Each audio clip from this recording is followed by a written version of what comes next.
हिमाचल प्रदेश में इसी वर्ष के अंत में विधानसभा के चुनाव होने हैं। भारतीय जनता पार्टी संगठनात्मक दृष्टि से पूरी तरह से हिमाचल प्रदेश में प्रिपेयर है। हम तो काफ़ी समय से चुनाव की उम्मीद लगाए बैठे हैं, क्योंकि हिमाचल प्रदेश में हमें ऐसा लगता है कि मुख्यमंत्री वीरभद्र सिंह जी के ऊपर जो भ्रष्टाचार के केस लगे हैं, कभी भी उसमें कोई भी यानी ऐसा कह सकते हैं कि बदलाव आ सकता है। तो उसके कारण भारतीय जनता पार्टी जब से विपक्ष में है तभी से हम सब लोग चुनाव की आहट को महसूस कर रहे हैं। और प्रॉपर समय पर तो होंगे, लेकिन उससे पहले भी भारतीय जनता पार्टी अपनी पूरी तरह तैयार है। जब भी चुनाव होंगे भारतीय जनता पार्टी सत्ता में आने के लिए पूरी तरह से प्रिपेयर है और हमें पूर्ण विश्वास है कि हम सत्ता में आएंगे।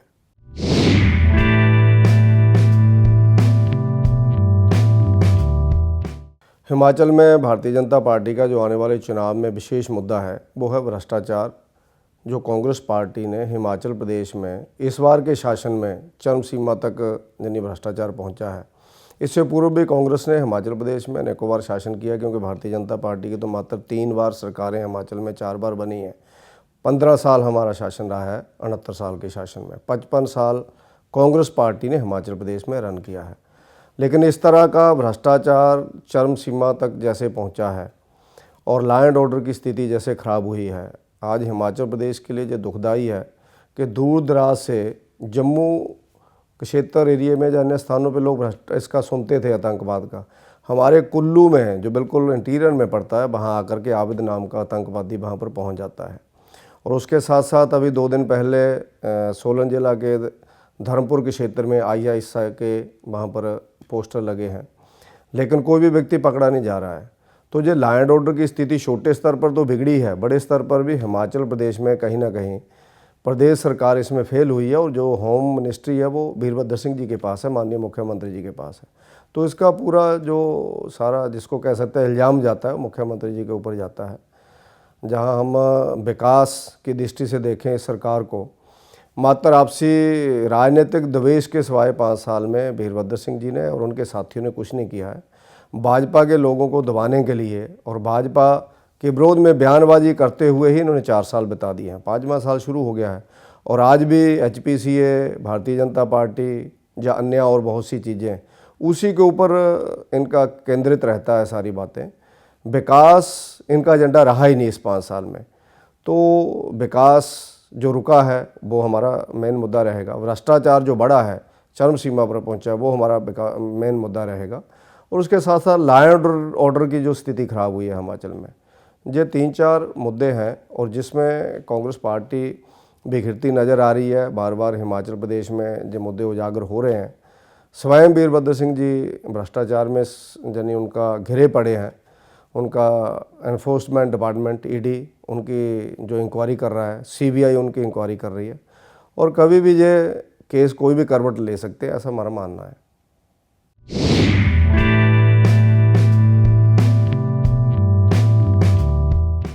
अनुराग जी ने हिमाचल प्रदेश में HPCA में बहुत अच्छा काम किया।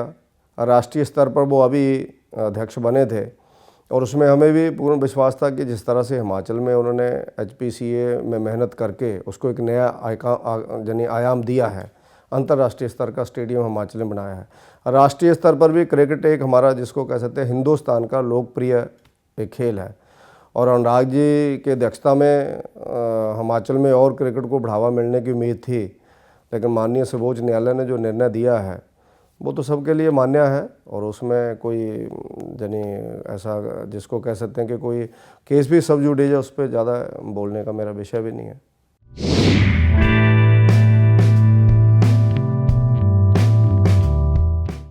नहीं, भारतीय जनता पार्टी को कोई इसका नुकसान नहीं होगा, क्योंकि क्रिकेट एक अलग स्वायत्त संस्था है, ऑटोनमस बॉडी है।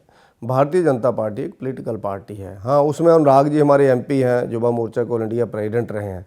इसलिए हम हिमाचल प्रदेश में जो अनुराग जी ने काम किए उनके ऊपर जो वीरभद्र सिंह जी ने रुकावटें डाली, या एक HPCA ही उनका मुद्दा हो गया, अनुराग जी ही उनका मुद्दा हो गए, उसके कारण हम भावनात्मक दृष्टि से अनुराग जी के साथ है। और जो हमारा हिमाचल में राजनीति है उसमें हमारा एक पार्टी है, उस पार्टी का अनुराग जी MP हैं। तो मुझे लगता है इसलिए उनको प्रताड़ित किया गया, अन्यथा उन्होंने कोई ऐसा गलत काम नहीं किया हिमाचल में क्रिकेट को बुलंदियों पर पहुंचाया है। और राष्ट्रीय स्तर पर भी अगर वो टिके रहते, इसमें बने रहते, तो हिमाचल में शायद और 4 चांद लगते। और मुझे लगता है कि उत्तर के क्षेत्र को 4 चांद लगते, पंजाब में भी बढ़ावा मिलता, J&K तक बढ़ावा मिलता। तो उसमें एक स्थिति आई है, उसको वो स्वयं देखेंगे।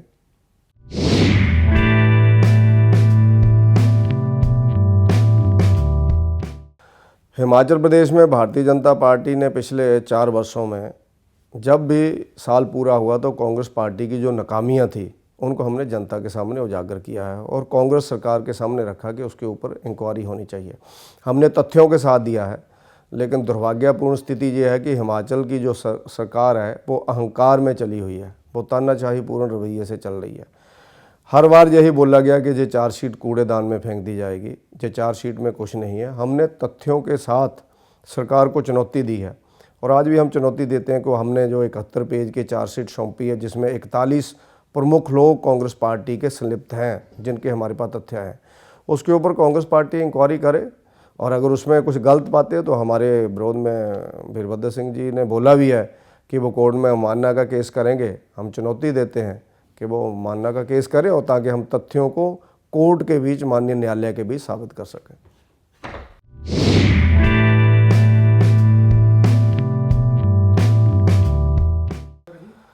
हिमाचल में कांग्रेस पार्टी जब जब भी चुनाव लड़ा तो कांग्रेस पार्टी ने हमेशा कोई ना कोई बरगलाने वाला ऐसा नारा दिया। पिछली गवर्नमेंट के टाइम कांग्रेस पार्टी ने नारा दिया कि हर घर से एक व्यक्ति को हम लोग नौकरी देंगे, बाद में ये भूल गए।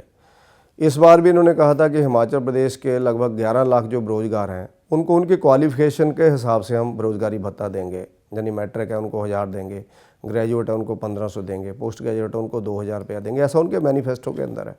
लेकिन उसको इन्होंने बिल्कुल भूल गए और आज परिस्थिति ये है कि चुनाव नज़दीक आ रहे हैं तो मंत्री तड़फ रहे हैं कि जनता हमसे पूछेगी। तो GS बाली जी ने जो परिवहन मंत्री हैं कुछ दिन पहले उठाया है कि हमने ये बेरोजगारी भत्ता नहीं दिया जो हमें भुगतना पड़ेगा। तो उसी तरह से उनके अध्यक्ष जी ने भी उठाया है, कांग्रेस के अध्यक्ष ने, कि हमें ये मांग पूरी करनी चाहिए। लेकिन मुख्यमंत्री जी ने ये कहा है कि मैं ना उस इलेक्शन मैनिफेस्टो की समिति में था और ना मैंने दिया है, जिन्होंने कभी सरकार नहीं चलाई उन्होंने इसको जोड़ा है। यानी कितना बड़ा कन्फ्यूजन कांग्रेस के अंदर है कि आज प्रदेश के मुख्यमंत्री अपनी ही पार्टी की चुनाव समिति जो थी, इलेक्शन मैनिफेस्टो कमेटी थी, उसको कह रहे हैं कि उनको कोई अनुभव नहीं है, इसलिए उन्होंने मैनिफेस्टो बनाया।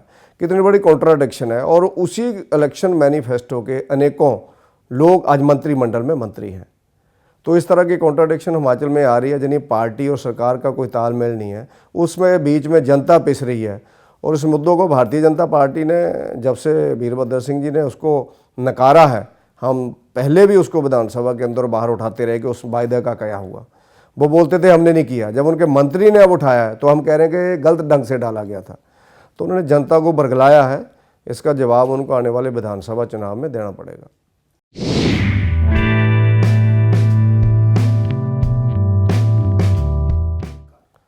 जो कौशल विकास भत्ता है उसको जो तोड़ मरोड़ करके पेश कर रहे हैं। कौशल विकास भत्ता तो स्किल डेवलपमेंट जो मिनिस्ट्री नई केंद्र में आदरणीय मोदी जी ने बनाई है, जिसके रूडी जी केंद्र में मंत्री हैं, उसके माध्यम से स्किल डेवलपमेंट के माध्यम से जो बेरोजगार लोगों को स्किल का जो हुनर दिया जा रहा है उसके माध्यम से उनको जो कौशल विकास भत्ता मिलता है, इसको वो बेरोजगारी भत्ते के साथ जोड़ रहे हैं। सरकार ने स्वयं प्रदेश सरकार के खजाने से देने का निर्णय लिया था, ये केंद्र के खजाने से आ रहा है, जो उसी व्यक्ति को मिलेगा जो उसमें ट्रेनिंग के लिए जाएगा।